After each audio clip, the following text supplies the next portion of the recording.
broadcasting live from the Business Radio X studios in Houston, Texas.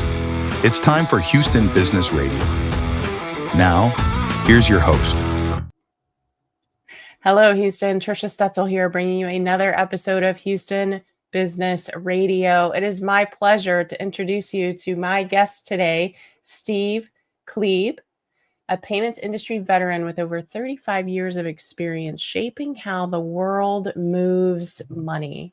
Steve recently retired 3 years ago from full-time work, but continues to serve on multiple private company and advisory boards. Most notably, he was the head of enterprise payments performance at Stripe, where he led key partnerships and represented the company in global payment associations. Before Stripe, Steve served as head of G-Pay Business, developed for PSP partnerships at Google, helping grow the platform's acceptance to over 150 payment service providers worldwide, supporting hundreds of thousands of merchants and millions of transactions. His career spans leadership roles at Verifone, Cybersource, and Google, and he's spoken at dozens of industry conferences about the future of payments, fraud prevention, and authentication.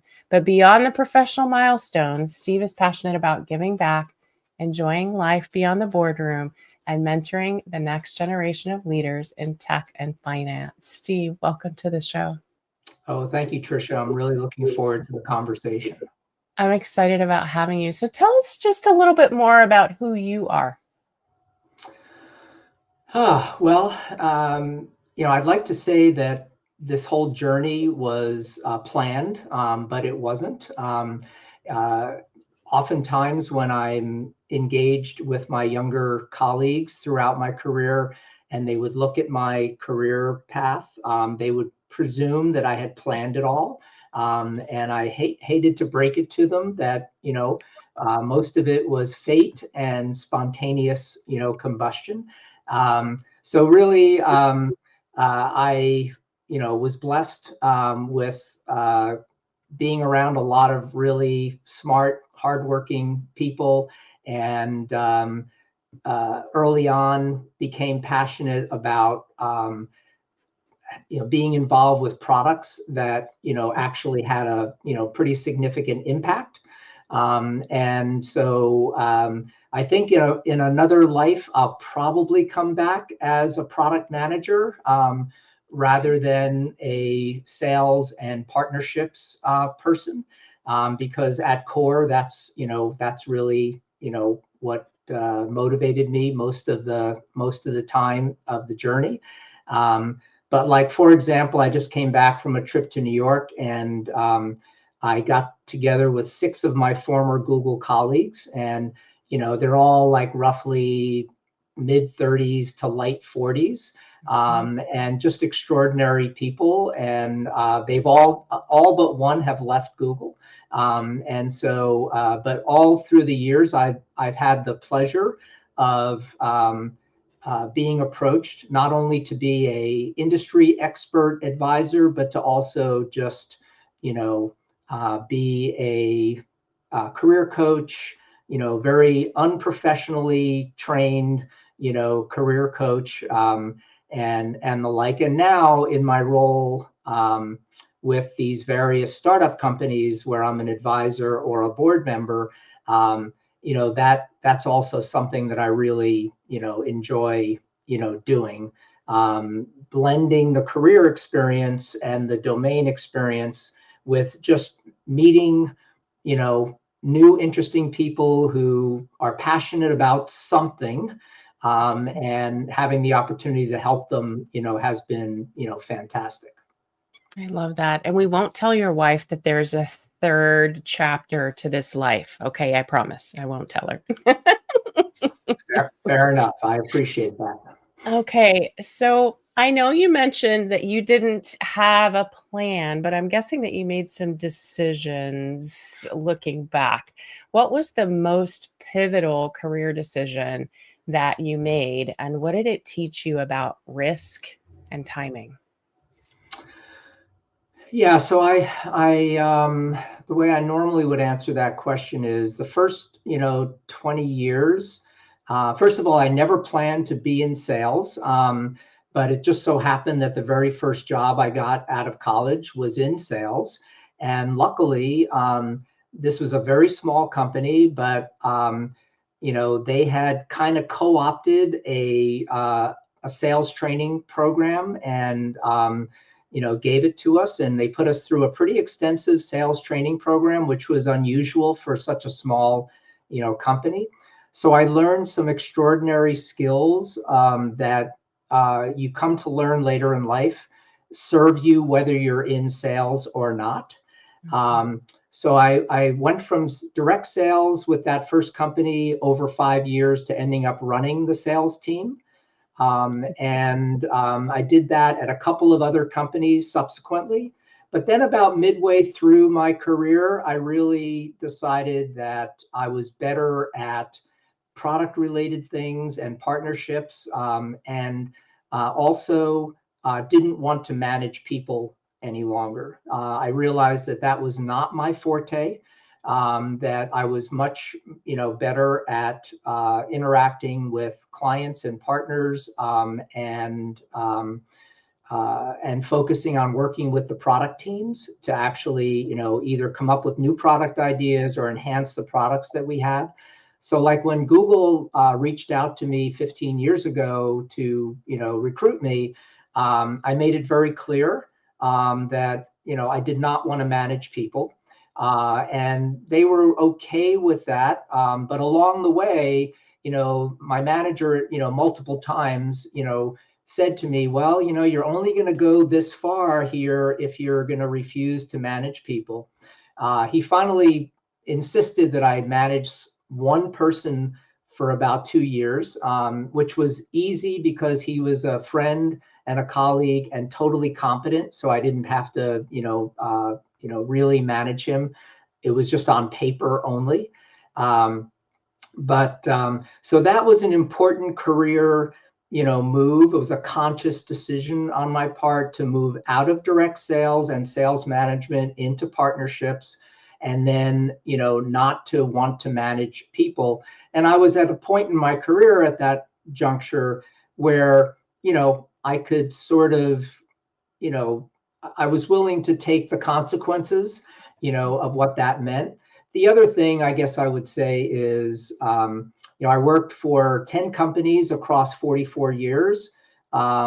And most of them were early stage companies. I was the 3rd employee, the 15th employee, the 35th employee, et cetera. When I got to Google, I was the 45,000th employee. And I, during the 9 years I was there, the company grew to 145,000, people. And the other realization was that I really preferred working, for smaller companies. Not that the Google, journey was not wildly successful, both, career-wise and economically. But, if I had my choice, I'd much prefer to work for a company that had 50 to 1,000 people, where everybody was focused on a single mission, et cetera. Again, Google, wild time, met some great people that I've maintained friendships with. But, the bureaucracy and, especially towards the end, like getting anything done, was nearly impossible. I could imagine in a company that size trying to get through the bureaucracy of just one thing. We just need to check one box, and it's really tough. How important was it during your career to build those relationships? I know you mentioned you weren't the guy who wanted to manage people, but I know you've done a lot of mentoring, and you just mentioned you're still in touch with people that you've worked with. How important is it to keep those relationships? Well, yeah, I mean, thank God for LinkedIn. I have 7,000 contacts on LinkedIn, and I use it extensively. And it has sort of become my address book, because when you leave companies, you have to leave all that stuff behind. But the beauty of LinkedIn is that you get to take it with you. And I've been very, aggressive using it over the years. and I coach people on using LinkedIn, as well. The way I would answer your question with two different threads. One is that I decided early on that I wanted to go beyond the bubble of whatever company I was working for and get involved in industry trade groups. And the interesting thing about that, aside from just how powerful that can be, and I would strongly recommend young people get out of their bubble and get involved in their industry. Usually when I asked whoever I was reporting to along the journey, if it was okay to go to a trade association meeting, et cetera, or to volunteer for a committee on, at one of those organizations, they would normally say, "Oh, Steve, great idea, but like we have to close the quarter out, blah, blah, blah." So this is where I learned not to bother asking and just to go do it. And this is part of my philosophy, which is asking for forgiveness, not for permission. But those participating in those industry associations was massively important to me, and really ended up being important to the companies that I was working for. They didn't appreciate it at the time, but that's what led to a lot of speaking engagements, where I was able, and of course, when you're introduced, it's Steve Klebe, working for representing Cybersource, representing fill in the blank. And so that's really important. So the other thing was, because I grew up in the payments industry during a pivotal time in the industry, and somehow or another, I got to understand at a level of detail that most people don't get involved with, actually how the plumbing worked. And so, and every company I was at, as we grew, we'd be hiring, tens, hundreds of people. And more often than not, they came to these companies knowing nothing about payments. So I always volunteered to do a class or two, for new employees. It was never part of my job description, but I also always volunteered to do that. And that was like magic, because, these were new folks coming in with lots of new energy, wanting to get involved. And I came to become like a really important resource, for them. I loved doing it. So it was as much for me as it was for them. And so the outcome of that, again, has led to lifelong relationships, because people really appreciate when people go out of their way to do things that are not part of their job description, to actually, contribute, more, widely. So those are the two things that pop to mind when you ask that question. Okay. So I want to take it just a little bit further as you think back to 3 years ago when you decided to retire, and maybe even before that, as you were stepping out of these operational roles or these leadership roles and moving into more advisory roles or being on a board or volunteering.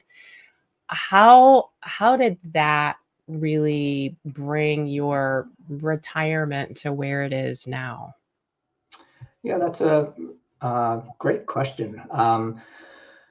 So first of all, I was on a variety of advisory boards for these industry trade groups throughout my career. So again, I didn't just attend conferences. I would put my hand up and volunteer to be on committees and things.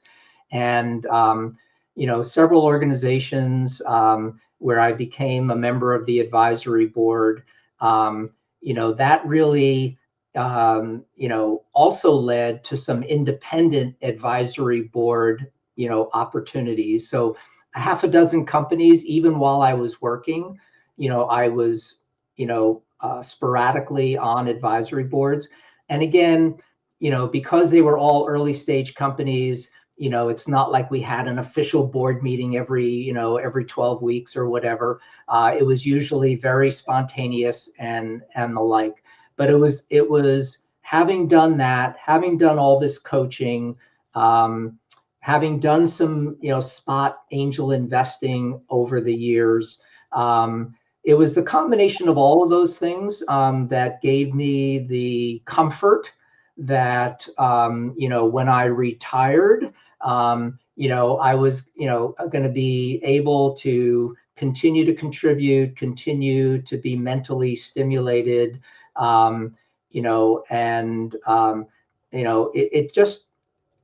it has been actually, when I was at this lunch last week in New York, I was sharing with these former colleagues that it's all been very organic. A lot of people, as you approach retirement, you hear all sorts of stories about people falling off the deep end and, not knowing what to do with themselves, et cetera. And that, has not been an issue. It's all been very sort of just organic and natural, et cetera. I do expect the other thing that I do quite a bit of, there are these things called expert networks.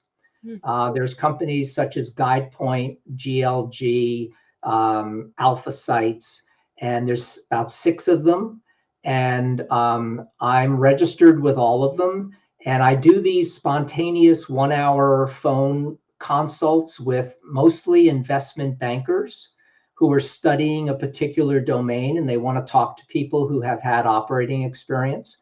I had done some of those back in the day, but then when I joined Google, they had a policy that you couldn't do them. So then when I left Google, I was able to start doing them again. And since I've retired, like last year, I did 40 of those calls. And they're really fun. There's no prep. It's an hour. They just grill you with questions. And they're just so desperate to talk to people who actually lived in the trenches and did real work. And so again, it's that combination of all of those things. Between all of those things and playing tennis and pickleball and a few trips here and there, and walking my dog, and reading, the one thing I would say that you didn't ask about is, I love mystery novels. Over my business career, I was mostly compelled to spend most of my time, not that I didn't enjoy it, but, reading trade journals and, going to conferences and all that, doing work. But now that I'm retired, I've got my equivalent of a Kindle with me all the time. And, anytime I don't have a meeting scheduled or I'm not playing tennis, I'm reading just a simple, mindless, mystery novel. Oh, very interesting. Okay, so before we move into something I want to take a deeper dive in, I know folks are already ready to connect with you. They're very interested in knowing more. What is the best way for folks to connect with you, Steve? I think the most efficient way is for people to just attempt to connect with me over LinkedIn. And, my profile is readily available. There's no other Steve Klebe on LinkedIn. So you can share my LinkedIn URL out. And this gives me a chance to decide whether or not there's actually a reason to connect. So that would probably work out the best. And like I said, I'm very active on LinkedIn, and I lean towards accepting outreach when I think there's going to be any meaningful connection. So yeah, that would be the best. Okay, fantastic. Yes, Steve accepted my request, so I feel important right now. By the way, Steve's last name is spelled Klebe if you're looking for him on LinkedIn. And of course, the link for that will be in the show notes. And you guys can just point and click if you happen to be sitting at your computer. You said something I'd like to dig into just a little bit further earlier. You said, ask for forgiveness, not permission. And you gave one example of that. How has that mindset shaped your success overall? Yeah, so not just in the context of that one example I gave you, the other context is just the some of the most significant initiatives that I worked on in my career took longer than people around me thought they should, but I, felt, really passionate enough about these things. So I would just basically just keep going, whether they knew I was continuing to pursue these things or not. Again, probably the most profound, achievements that I made in my career, came as a result of, just sort of, not listening to the advice that I was getting or the demands I was getting from leadership above me, and continued to pursue, several of these initiatives. Now, I always add an asterisk, though, when I share that expression with people. There's a responsibility that goes along, that is not just like dumb luck, and it's not just, bravado. It is actually, it requires you to have a deep belief after doing like real thought and work and research to decide which of those things are worthy of continuing to pursue without asking for permission. And if you do it right, you never have to ask for forgiveness. Matter of fact, the people who were trying to tell you not to do these things should be asking you for forgiveness because they made a fuss and didn't want me to continue pursuing, these opportunities.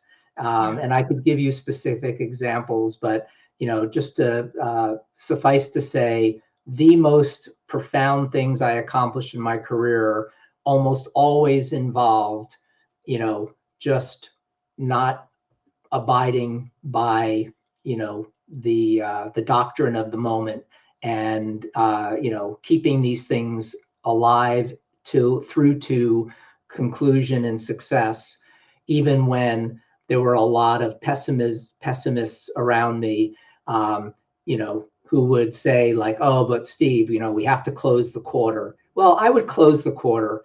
I'd get my job done. I always got my day job. And that was like, for example, at Google, my day job, I could do practically in my sleep. And so I spent my energy working on things that, really inspired me, rather than the mundane things that, were part of just getting partnerships done. I could do those things in my sleep. I knew how to do them. I knew the mechanics of keeping the momentum on those things going. And I didn't have, that was not where I was going to really, get energized by doing those things. Yeah, absolutely. I've heard some really important things today around building relationships, building community or having community, giving back, taking calculated risks. How do you find the difference between being in big business? I heard you say that you're working with some startups or on advisory boards and being there. What would you say to those younger businesses, the people who are in leadership there, about the importance of finding ways to build relationships and community and giving back and taking calculated risks? Yeah, well, this goes back to a comment that I made earlier about LinkedIn. The way I used to use LinkedIn, and still do to this day, is if I have a meeting scheduled, no matter how that meeting came about, but presuming it's somebody I'm meeting for the first time, the first thing I do is go to LinkedIn and, look at their background and look for things that are going to be fun and interesting to talk about. Mm-hmm. It doesn't really matter what it is. I can, an example would be, I'll notice that somebody went to Penn State University. I didn't go to Penn State, but my sister has taught there for 35 years. And it was like, what a great conversation starter. And I don't think there's anything wrong with that. Matter of fact, I think it's just the opposite. I think it's like people really appreciate that you take the time, that you notice, et cetera. And so, the advice that I do give to some of these early stage companies in this regard, and some of the founders need more advice in this front than others. But what I normally would say is to be sincere. Use LinkedIn like I use it, so that you have something meaningful to converse with people about. Same sorts of things. Get out of your bubble, and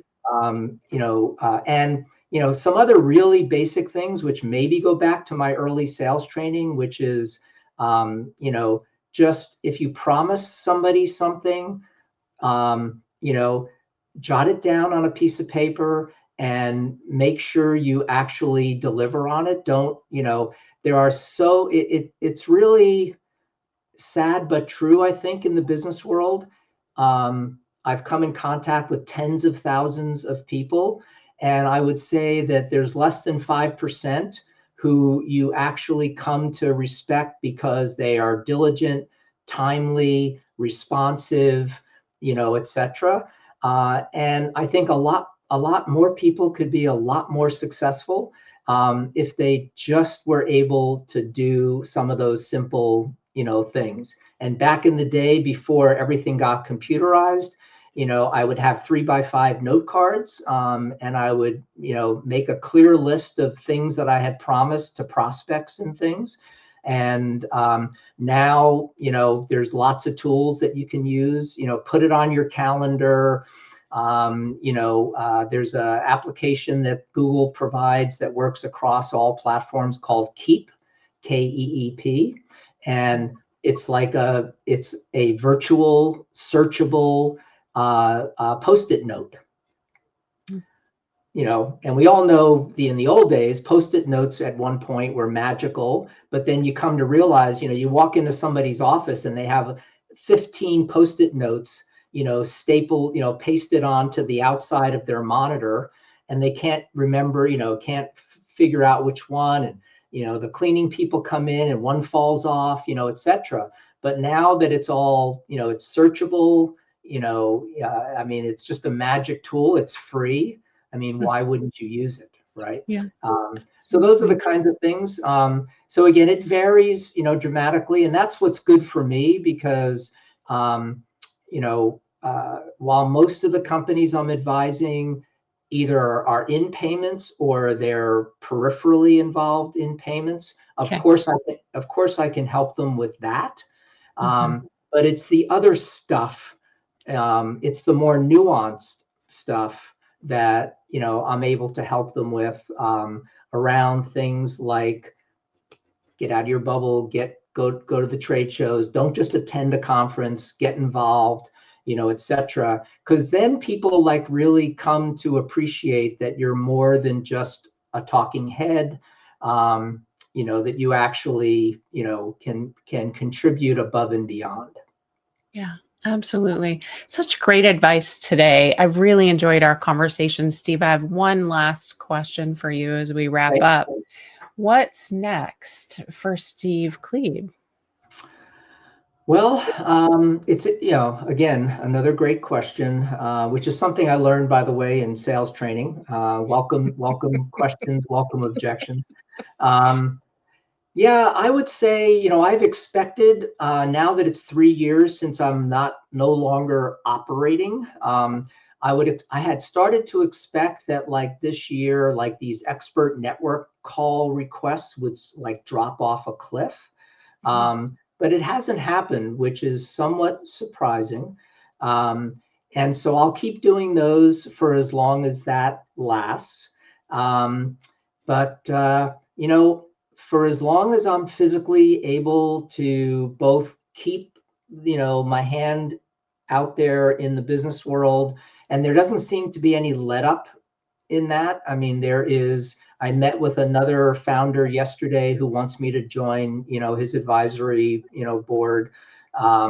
and it's more general fintech and investing rather than specifically payments. So I like sort of continuing to broaden, the scope.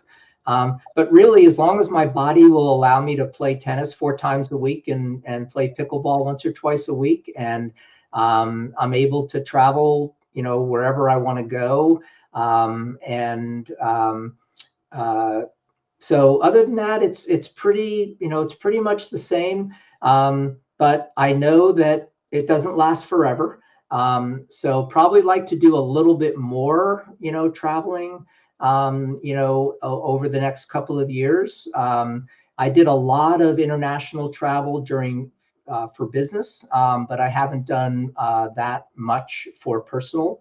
So I would try to take an extra day when I was in Singapore or Copenhagen or Amsterdam or London, to go see a couple of things.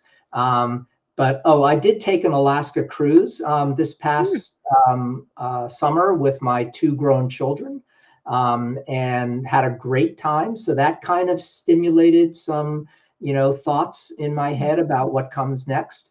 But anyway, for right now, it's stay healthy, stay active, continue, enjoying the time with all these, various founders and things. Hopefully have some of my angel investments pay off.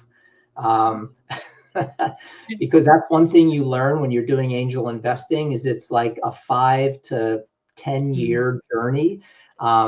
These things are not quick fixes or quick hits. But yeah, just keep meeting different people, stay active, etc. Yeah, I love that. Building relationships and community, making sure that we're still taking some calculated risks, even when it comes to travel, right? So it all applies here. And then, of course, giving back, which you do so much of. Steve, thank you so much for this amazing conversation. You're doing such amazing work, post work, and I appreciate you coming on and talking about it with me today. It's my pleasure, Tricia. It's been wonderful to meet you, and feel free to reach out anytime. Great. Thank you so much. And you guys, just a reminder, if you'd like to connect with Steve, please reach out on LinkedIn. His last name is spelled Klebe. And I will put that in the show notes as well. So you can just point and click if you happen to be sitting at your computer. All right, guys, it's all the time we have for today. If you found value in this conversation that Steve and I had, please share it with a fellow entrepreneur, a veteran, or Houston leader ready to grow. And of course, follow, rate, and review the show. It helps us reach more bold business minds just like yours. Your business, your leadership, and your legacy are built one intentional step at a time. So stay inspired, stay focused, and keep building the business and the life you deserve.